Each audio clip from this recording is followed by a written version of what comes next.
car with a flat tire has been set up on a quiet side street. Foxy waits on the main road for a mark. She asks the mark if he can help change the tire. As the mark starts undoing the wheel nuts, Tubby appears with a handgun and points it at the mark's head. Tubby asks for his wallet, but he claims he has left it in his car and has no cash on him. Suspecting he may be bluffing, Tubby signals to Nobby, who is hiding further down the street. Nobby approaches and asks what is going on. Tubby points the gun at Nobby's head and fires. Nobby falls to the ground, with blood spurting from his head. Tubby asks the mark again for his wallet. He swears he doesn't have it on him, but says he has some cash in his back pocket. Tubby takes the cash, £10 in notes, and £3.72 in coins, and runs with Foxy and the suddenly recovered Nobby down the street. They knew the police would be looking for a getaway car, so they arranged a waiting Black Hawk helicopter in a nearby park. They made sure it had a full complement of Hellfire missiles, so they could destroy any evidence in the car as they fled the scene.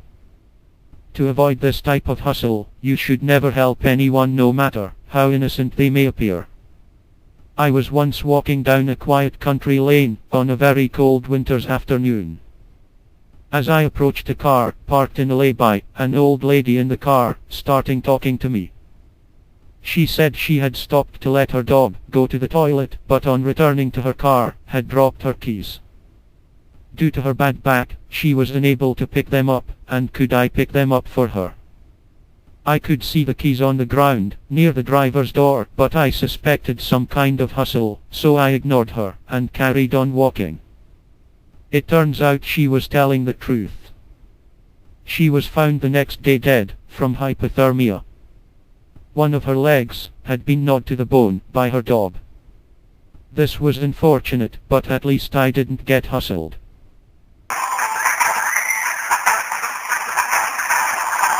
Tubby has got himself a new 12-inch kitchen knife, but he's not intending to do any cooking. Think of it more as a hunting knife. He conceals it under his coat and goes looking for some prey. He spots a well-dressed young man talking on his mobile phone. He approaches the man from behind, grabs him round the neck, and puts the knife to his throat, demanding he hands over the phone. The man, seeing the knife at his throat, automatically assumes that Tubby is a street robber, and without asking for any ID or other confirmation, hands over his mobile phone. The phone is quite a new model, and Tubby could probably get up to £3 by selling it on the street.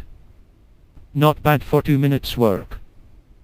Just think how much he could make if he did this all day.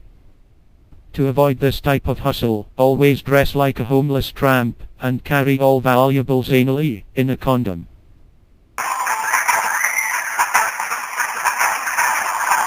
We have rented out some shop space and set up a sweet shop. We are selling the sweets 10% cheaper than a shop down the street. Soon we have a steady stream of customers.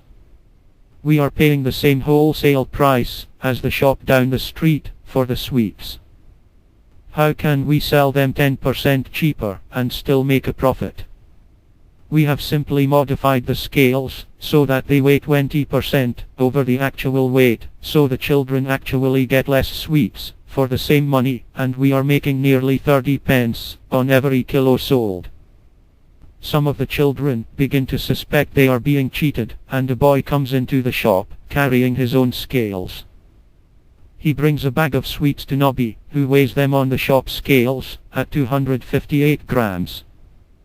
The boy says he wants to check the weight on his own scales. Nobby agrees and takes the scales from the boy, placing them on the counter with the display facing him. He places the sweets on the scales. After waiting for the weight to settle, he turns the scales round and reveals the weight to the boy, 258 grams, exactly the same as the shop scales. How is this possible if the shop scales were rigged? Well, this is no ordinary sweet shop. Before opening, the whole shop structure was sealed, so that when the automatic front doors are closed it is completely airtight. A state-of-the-art air recirculating system was installed that allowed the air pressure within the shop to be changed by pumping in or out extra air. This was controlled by two pedals under the counter. When Nobby put the sweets on the boys' scales, the display initially showed just 215 grams. He then pressed the pedal to pump in extra air until the scales read 258 grams. To avoid this type of hustle when buying sweets, as well as carrying a pair of scales, always carry a barometer so you can check the air pressure when you weigh the sweets. Finally, the most important rule to remember to avoid getting hustled. Remember these three phases. If you are ever approached by one of these people and it looks like they are going to speak to you, even before they get the chance to say anything, punch them hard in the face.